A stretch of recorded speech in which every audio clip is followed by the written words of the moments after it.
हम ममता झा समस्त मिथिलावासी गोर लागे छी। बेटी के विवाह गीत गाबे जा रहल छी। जय मिथिला, जय मैथिली, जय माँ जानकी।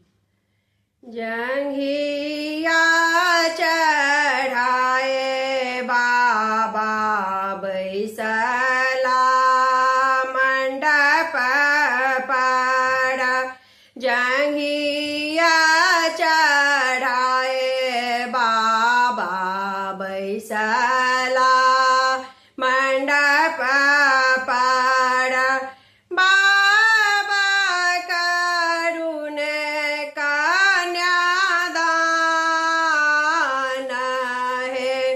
आहे बाबा करुण धिया दान है।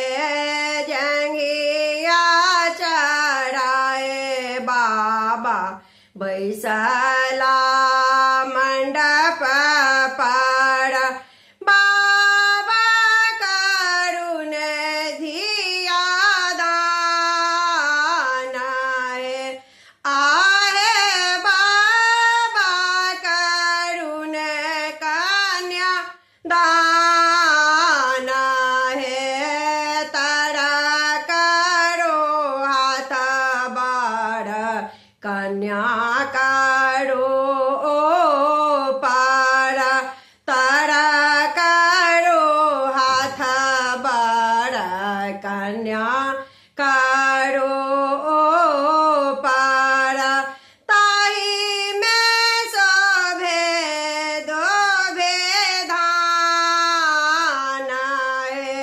आहे ताही में शोभे दो धान है।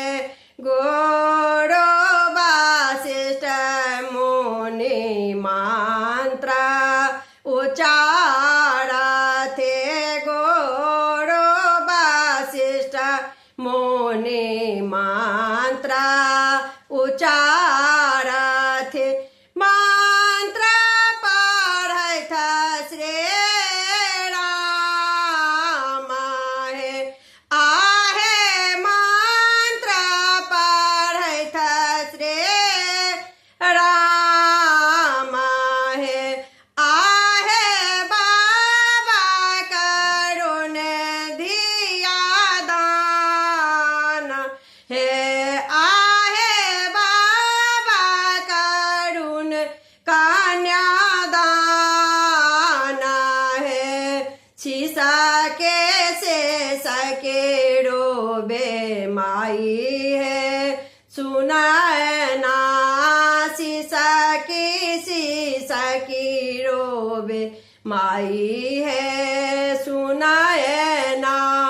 तू बेटी हल मोरा प्राण है।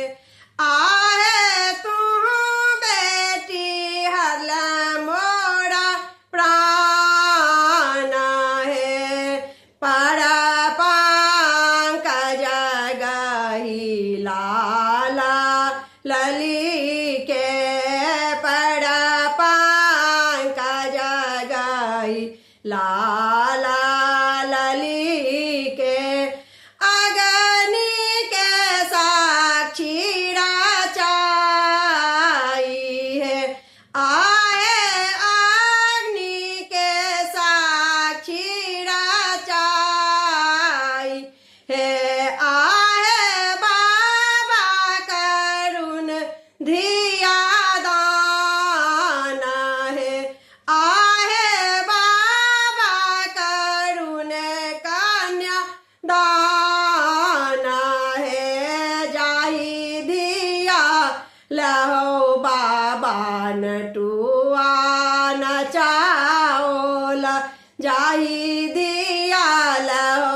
बाबा बैसला मंडप पर